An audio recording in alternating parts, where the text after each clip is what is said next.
Welcome, Commanders, to, I mean, it's not really another episode. We're not doing a battle to something. Welcome to something, okay? All right. It's not the content you want. It's just the content you need. So as you can see, Nick, I struggle to read at the best of times. What is this in our heads? Inferno Squad? Oh, that looks like it's Inferno Squad because we're in Australia in the future. So we got our sweet little hands on one of these. So you better believe this is going to be... Is this our first ever, like, beat the street unbox? No, we did. That was Hammerheads. Oh, we did Hammerheads? Yeah, look at us go. Didn't we do That's right. Without any FFG support because... Aren't you guys just the best? That's how we roll. That's how we roll. But yeah, so... Ken, what am I meant to be saying? Well, everyone knows how an unboxing video goes. If you've ever watched one, we're going to open it up. We're going to be like, wow, this is what the sprue looks like. We might talk about the part quality, talk some shit. Then we'll go through the upgrade cards and then we'll talk about what we think the unit's going to do. Yeah, pretty much. I mean, I've watched a Crablock video before, so... But we'll keep it to 10 or so minutes. That's what we're going to do. This is the gorgeous artwork. We're assuming it's Endor. I think I can actually see an Ewok corpse there in the background. That's pretty dark from the old FFG. Pretty burny, yeah. Yeah. So that's beautiful. We'll flip her around for the back side of the view. So it's a classic, like these are what the models look like. Little blurb about who they are. We did notice some false goddamn advertising. It says this pack contains everything you need to add one Inferno Squad and one Imperial Special Forces unit to your army. That's just some blatant lies, Ken. There are 7 models in this pack, and we're pretty sure that it's not going to be enough models to have 2 full squads. I guess you could have 2 squads if you don't have a heavy on the... Who's not going to run the heavy then? But who's not going to run the heavy? And also, that's just silly if they're just like 2 full squads, but you kind of have to gimp them. Anyway, we're also going to talk about, when we open it up, we're going to see what the potential posability is like, because man, I guess this is the unbox where I get really excited because I'm actually keen for these models. I'm really keen to hobby with them, but I also will not pass up any opportunity to badmouth FFG if I can. All right. Go for it. Rip that really. Plastic. Oh, look at that ASMR. Oh baby. It's done. It's no longer a collectible. No return value there. No, yeah, 0. It's just like when you roll off a car lot, man. All right, let's see what we got. So I'm gonna rely on you to be the guy that's like, yeah, you have.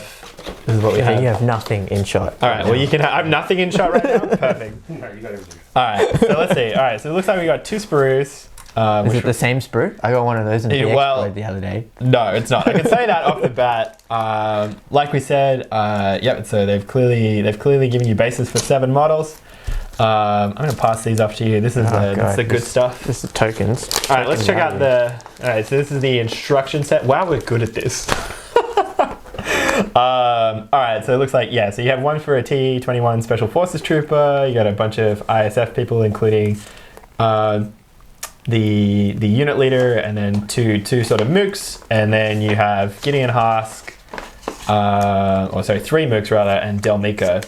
So I'm really noticing something already looking at like this, how to put it together. There is 0. These are all monopose, just straight off the bat. Yeah. All of these dudes are monopose. It's just like. Oh no, they don't have different head options. They're all wearing the tie helmet. Yeah, so the only head options are Gideon or Del Miko. You can roll with, I guess with. Then that makes it confusing. I guess like wait, so did Gideon and like Del Miko's do their bodies look substantially different to the rest of the crew? I can't tell. Let's see the sprue, hey. All right. Well, tell me if you can see that. We're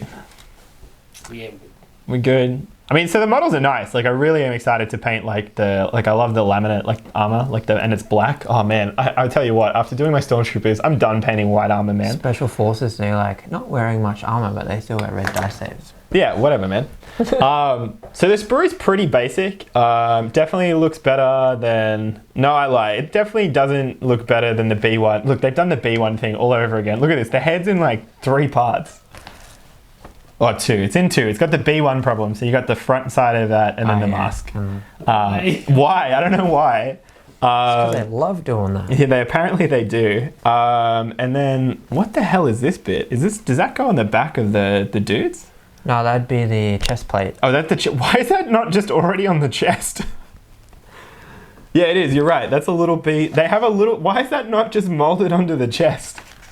That's. Come on, FFG. Why do you have to throw these little ridiculous parts in? I guess if you don't want them there. Yeah. But yeah, these look all like I'm gonna really give it to FFG. These all look. So they've gone with like the ball and socket.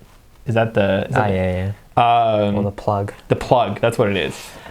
Which we found in our experience really does reduce the posability of these things. Because you have to clip that off and play around with it. And you got to green stuff. Yeah, and you got to if you you can do it, you can you can switch up their posing, but obviously it's going to take work.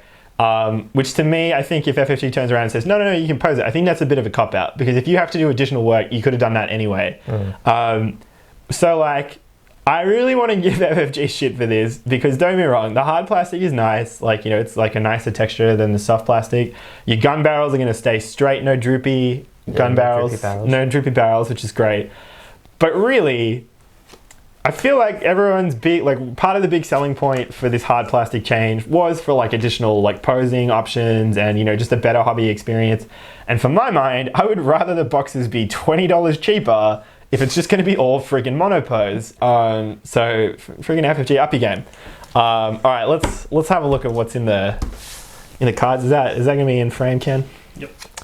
All right, so obviously, so in terms of options from the box, you have the basic Imperial Special Forces and look at me getting it wrong, and Inferno Squad. I think this has already been revealed for the most part. I think this has been revealed on the article, but we'll quickly roll through it. So the ISF, 68 points, they're 4 models to a basic squad. They got Infiltrate, Marksman, Reliable 1, Red Dice Saves, Health 1, Courage 2, Surge to hit, Black in melee, Black range 1 to 3 for ranged weaponry. They have a heavy weapon slot, 2 training slots, a comm slot, a gear slot, and a grenade slot. And then Inferno Squad is 34 points, 1 model, 2 health, 2 courage, Red Dice Save, Surge on offense, range 1 to 3 double black, and then red in close quarters, which is pretty cool. They have equip Delmico, Gideon Husk, so basically you have to run Inferno as Inferno. You got to have one Mook and then Delmico and Gideon. They have Infiltrate, Marksman, Reliable 1, and Retinue, Ardent Versio, which is one of the new keywords in this wave. So it's at the start of the activation phase. If you're in range 1 to 2 of Ardent Versio, gain 1 aim or dodge token, which actually is pretty cool. And then they have 2 heavy slots, which is obviously for Gideon and Delmico, so bang.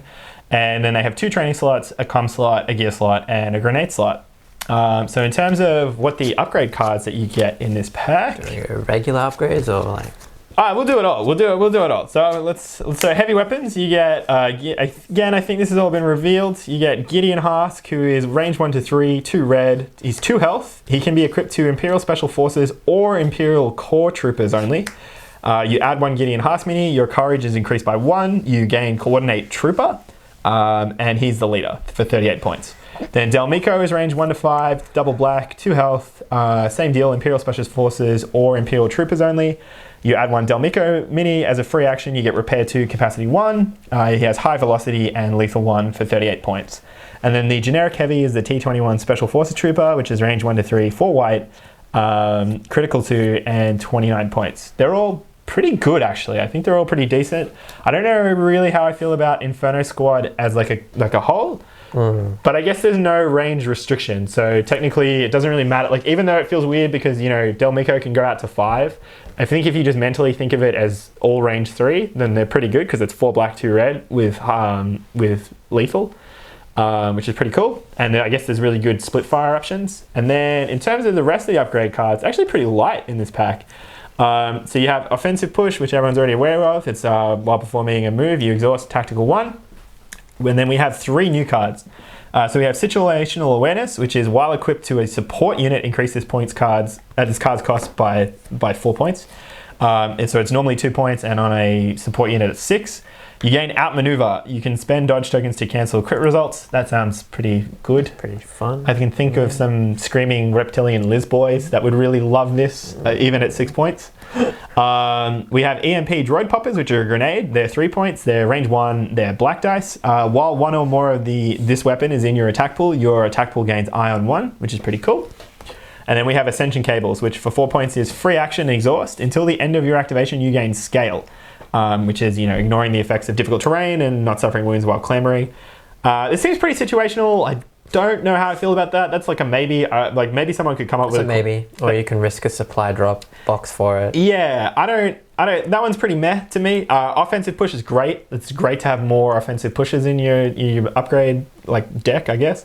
That's definitely something you could spam, and definitely on these guys, I think is great. Situational awareness seems pretty really cool. Pretty big, especially for tall. Oh, just everything. Yeah, and for 2 points too. That's it's a training slot too. Yeah, I think a certain Jedi, they'd love that. Yeah. Oh, yeah. That's a good point. Yeah, actually, that's a really good point.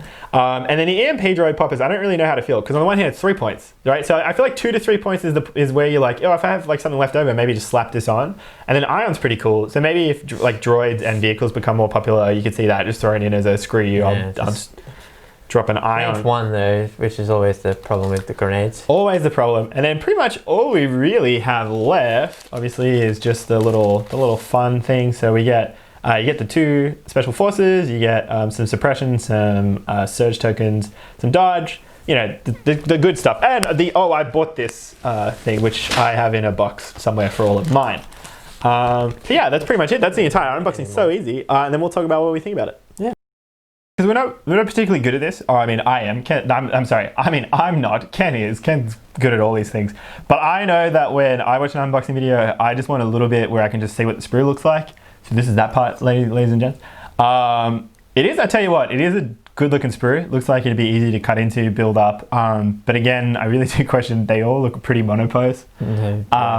So why are we paying more for hard plastic if I'm not going to have the friggin' conversion opportunities? It's the molds. This friggin' FFG, it's not 1990. You know what good model design looks like. Sort your shit out, all right? Go hire someone who used to work at GW, or friggin' how many other countless games have posability in their models, and sort your shit, okay? All right, I'm getting real tired of this. But they're good looking models. Just, goddamn. All right, so we're going to talk about, I guess what we think. I'm a fan. I am a fan. I like. Yeah, these guys and girls feel pretty friggin' good. I'm just going to lay those out just so I can see them. So we were just doing some quick, comparison. Because obviously in the Special Forces slot, which is already pretty competitive for the Imperials. Snipers, DTs, IRG, ISF now. But really their direct comparison is DTs. Yeah.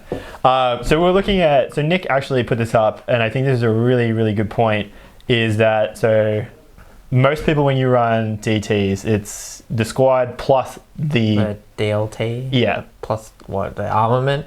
Yeah. Maybe a recon intel or something else. Yeah. And then you can get into stuff like Hunter or Overwatch. Which makes them about 120, yeah, 22. But so Nick put the points cost up for the DTs, just with sort of that bare bone. I would say that's the bare bones for DTs, which is the DLT and the focus fire config, and that's 118 points, which for one is a lot. Yeah, you're like, oof. That's a lot.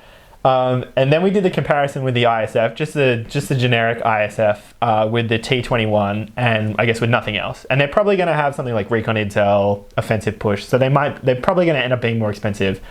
But just the ISF with the T21 is 97 points. Yeah, that's tasty. That's real tasty. And I think, because you were talking about, you've been running a list with 2 DT squads, and if you drop that to 2 ISF squads, it's like 40 points. It's 40, but that's like a damn near. That's a whole other Corch squad. Throw on Healbot. Or something. You give 40 points is a lot of options. So that's really cool, and so yeah, we're really excited for him. I guess I think that what's interesting is that there's a cool sort of. what I like is that they've kept them, apart from Delmico, who's a bit of a special case, but not the overall unit identity, is they're limited to range 3. So I think what's cool is that they're competitive with DTs, but then I would say DTs generally, because everyone's always taking that focus fire config, are more of a range 4 unit, I would say, and that's how they sort of run. So this is really cool because I think and special forces also get over that because they've got infiltrate, so they can actually get closer, so they don't need that range 4. Yeah, exactly, which is really cool. So I think they're going to be a really popular option, but then they also, I don't know, it's nice that it doesn't feel like you just look at them compared to DTs and you go, never will I take DTs ever again, right? Because DT's got that range 4 option. They have natively, they surge on defense, which with red dice is huge. So then, and you know, they work so well with Krennic. There's lots of good things about them. But what's cool is that they're a really viable option. We did like that with Reliable 1. You know, it's not the same as surging on defense, right? You're going to have that time where you... like, oh... where you roll all surges and you're like, boy, I wish I was a DT right now. But in general, that's pretty nice. Like, it's going to help you out, we feel. And it's more going to be like, if you take multiple shots, then you might be like, oh, I wish I had surge. But yeah, so we really like them, I guess, just on that like points comparison option. And they really feel like, we were talking about it. I think this is going to hit anyone over the head. It's so blindingly obvious. They work really well with Iden. Yes. Like crazy well with Iden. Crazy well. For starters, Iden can obviously infiltrate as well if she wants to, which I think you will see like a big, like, you know, we'll probably see maybe like mass infiltrate, which is really cool. And I think that opens up a lot of options, but it's also risky, which is nice. There's a lot of real risk reward there. So I think that's going to be a really viable option, because then you're looking at like, say, an ISF with the T21, you know, the T21, you got 4 black, 4 white, assuming you have a full squad still. And if say you drop, you know, obviously Iden's 3 pip where they get steady and tactical 1, and maybe you throw offensive push on them, right? You can get 3 aims and launch 8 dice at range 3. Your average expected the result off those 8 dice, just off the roll, is 4, which means with your 3 aims and marksman, you can make that, like on average, you should get 7. Yeah. Which is crazy good. Now they don't have Pierce, but that's still like, that's jack a unit up pretty good territory. Like kill a rebel trooper squad for sure. And then you just pop back on behind cover because you're steady. Yeah, exactly. You know, and like, yeah, maybe you trade like 1 less aim and you just do the good old, like, you know, the shoot and scoot. Exactly. So that feels really cool. Yeah, I really like their options. I think having the double training slot is really interesting. Definitely, I think offensive push seems like a really good choice on them. In terms of other things, not too sure. I don't, you know, I'm thinking of some of the big ones off my head. Like I could see stuff like Hunter maybe, but even then, I'd say honestly maybe the situational awareness. I just don't know where they get the dodge for. Yeah, like. Yeah. Actual Inferno Squadron, sure. But yeah. like the regular... The generics, yeah. Gear slot, I think, is going to basically just permanently slap Recon Intel. It's just so... Much. 2 points, so good. You're an infiltrator, you're going to want that. So then that brings us to Inferno Squad. So originally it was really interesting, because when I first looked at it, I was sort of like, eh? So Inferno Squad, obviously, you have that forced... You know, you start with one guy, and then you're forced to buy Delmico and Gideon.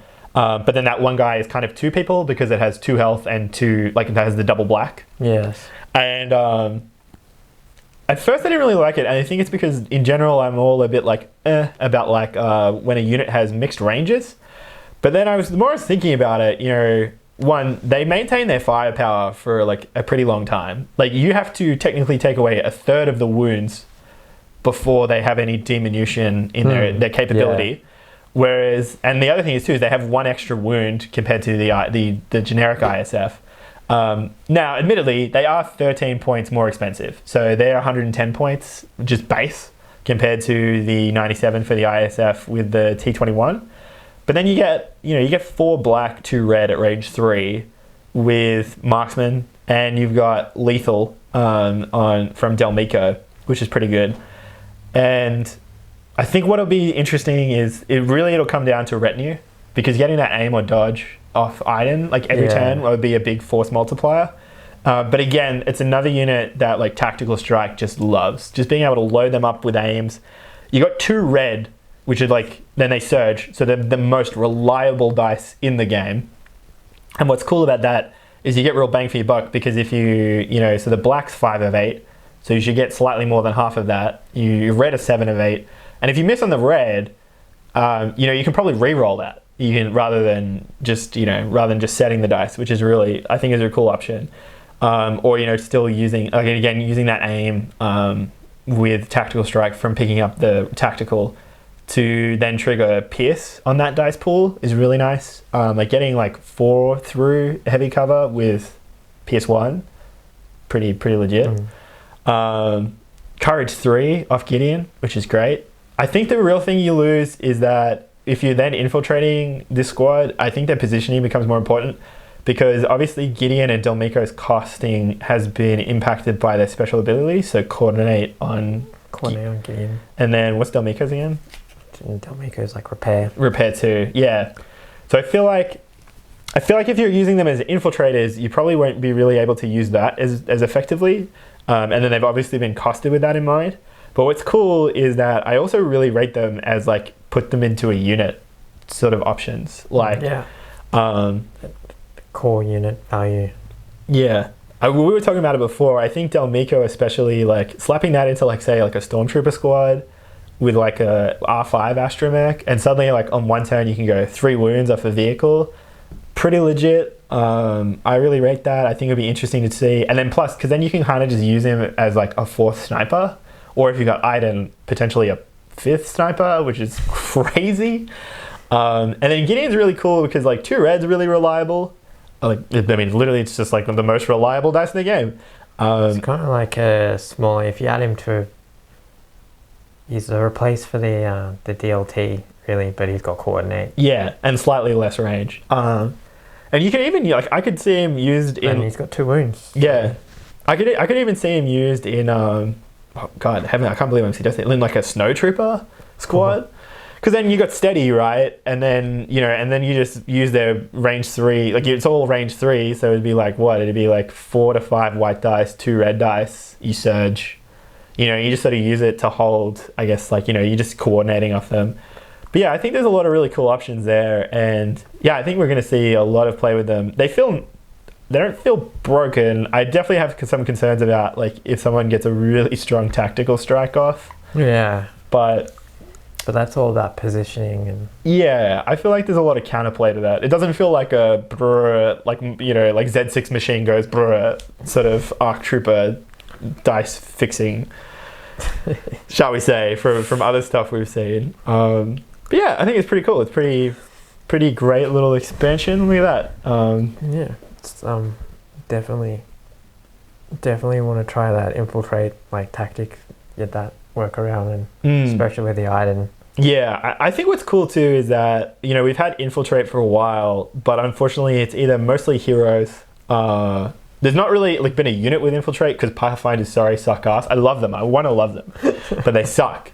And so there hasn't been really a way to have like a unit, I guess, be an infiltration and to do like, so really the only real mass infiltration you could do before was if you did like Rebel Hero infiltrate, so like Jin, Cassian, K2, maybe with Pathfinders. Maybe.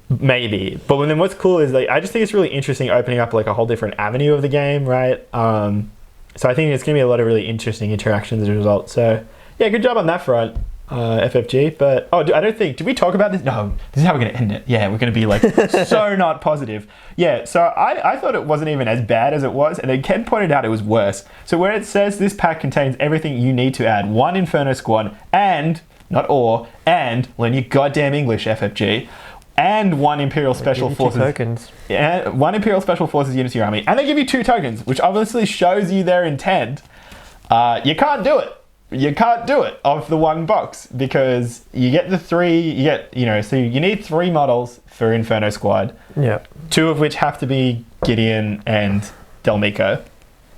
Now, I guess technically you could run Delmico, you can build Delmico just with the E11. But that doesn't, the point being is there's only 7 models in the box. And 4 of, so the heavy weapon, the T21B, means that you don't have a 4th dude for the generic squad. which means you can't run the 2 squads at the same time off the 1 box. So yeah, they fucked up. they fucked up. And there's just no way around it because you're screwed. You have to go buy an item and add that to Maybe this. we can just email OPG and get them to send us another mini. Yeah, that'd be great. You think you're gonna do that for every ISF? No, but seriously, that's just some goddamn false advertising, FFG. Like, what the shit? We were talking about it. We think it was just like just complete oversight, and they just were like, yeah, it's fine. So obviously, out of 2 boxes, you could build. Still 1 model short, I think. You can't do 3 units, but you can definitely. Well, again, you can do 2 units. But yeah, your problem is so you can then. No, you're good. You can do 3 units. You can do 3 units off 2 boxes because you build Del Miko and Gideon as regulars, which you can do. They give you the options to run them with E11s, and you just slap helmets on them, which you get. They do give you that, and then you have the 3rd guy from that squad. So then you're fine. Yeah, because then you can just There's not 4. You should be able to getting 4 out of 2 boxes, not 3. Yes, well, at least you can get 3 out of 2 boxes, but he's right. You can't get 4 out of the 2 boxes. And our point stands is you can't get 2 out of the 1 box. So, and you can out of the Clan Ren box is all I'm saying. So that's pretty much it. But they do look really good. I must say, they're also going to be so easy to paint. It's literally black. Yeah, black with a bit of red. A bit of red, maybe do like some dry brushing grey just to bring out some of the detail. But I mean, now you're going too far. But it's good. And then obviously, I think what's a great option as well is obviously they give you the mask. So if you're not really comfortable painting faces, little trouble with Gideon in terms of he then is really hard to kind of distinguish. So there is a couple of differences. He's the only other guy apart from the T21B to have a bandolier. Del Miko is really easy because it has the sniper and is kneeling. But yeah, we're really excited from a mechanical perspective. From a hobby perspective, it's mixed. I think they're really cool models. I'm really excited to paint them and build them, but they are like monopose. They are. Yeah, there's issues. Fix your shit. But yeah, I think that's probably gonna be about 20 minutes. So that'll do. We'll see you guys next time. See you guys.